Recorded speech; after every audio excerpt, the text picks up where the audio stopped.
Hi, this is Alex from phpacademy.org, back with another PHP tutorial for the new Boston.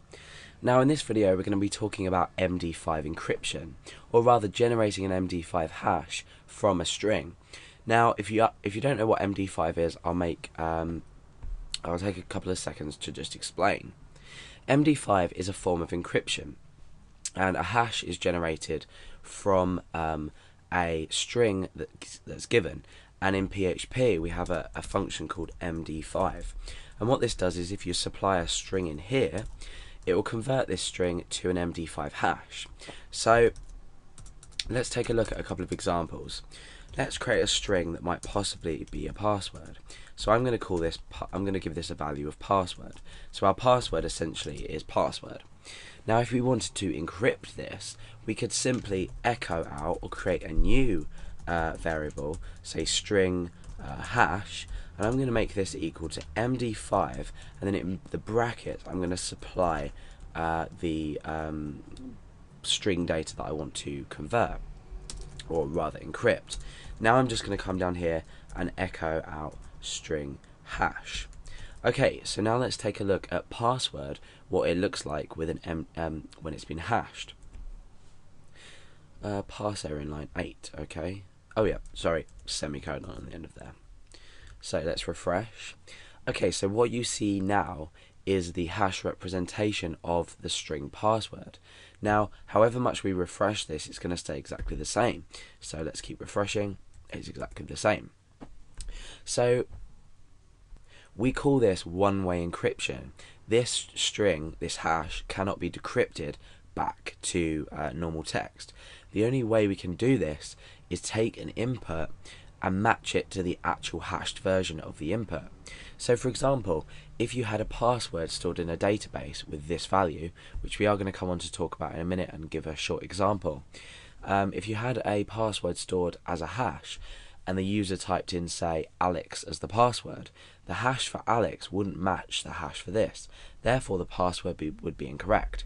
Now, if we were to hash password again, if password was entered via user input and we hashed password again, it would match this.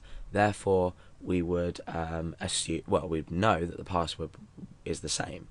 So if this doesn't make sense, I'm going to create a new file and I'm going to copy and paste this hash over into this file. Let's paste it in there. And we're going to call this hash.txt.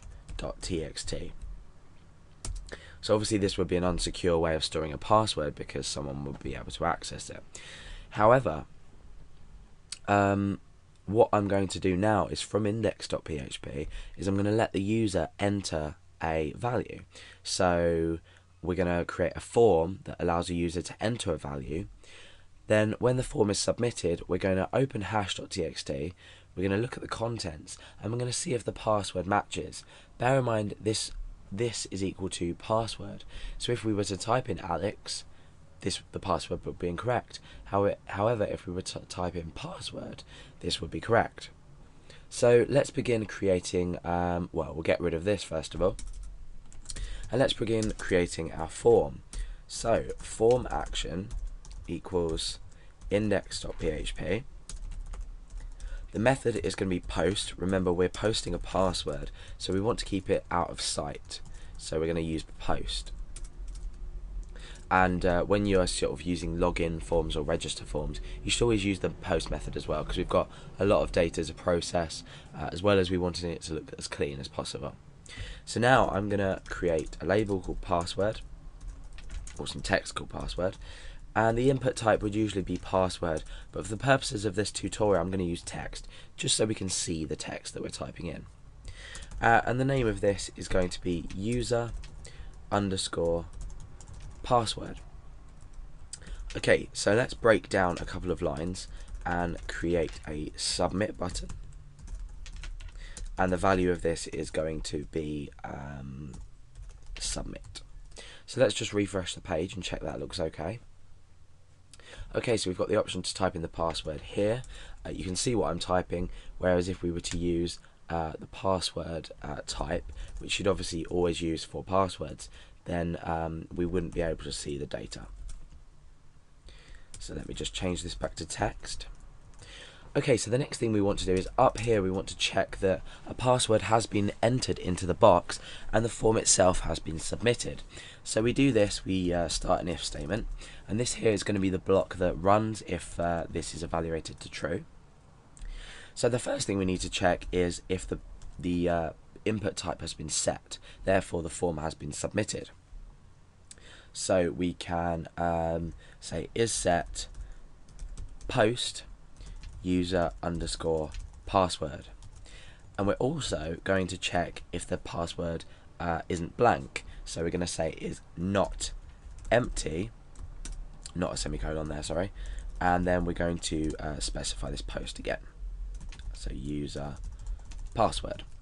Okay, so presuming that the form has been set and the password has been entered, we're now going to echo out something just to confirm this to us as programmers before we continue to the next step. So let me type, let me just refresh the page first of all. Let me just type password in here. And I'm going to click submit. And you can see that we've got this little message, confirmation message coming back. However, if I submit it without any data in, nothing happens. So the user is going to have to type in a password. We could also, let's say, else here. We could echo, please enter a password. Okay, so obviously we're not going to be echoing out okay to the user. That was just for our benefit. Now the next stage is to set a new variable with this password value in. It's not necessary, but it just allows us to program a lot quicker. So we're going to say user underscore password. You can name this variable anything you like, and that is going to equal $_post and then user password. So we're just creating a shorthand way to reference this posted variable. If we reference this outside of this if statement, we may come across an undefined index error. So we reference this inside here. Okay, so the next thing to do is to open up this file called hash.txt, and we want to grab this value here and then compare it to the password that's entered. Now we're obviously not directly comparing it, because if we were directly comparing it, the user would have to type this password hash in.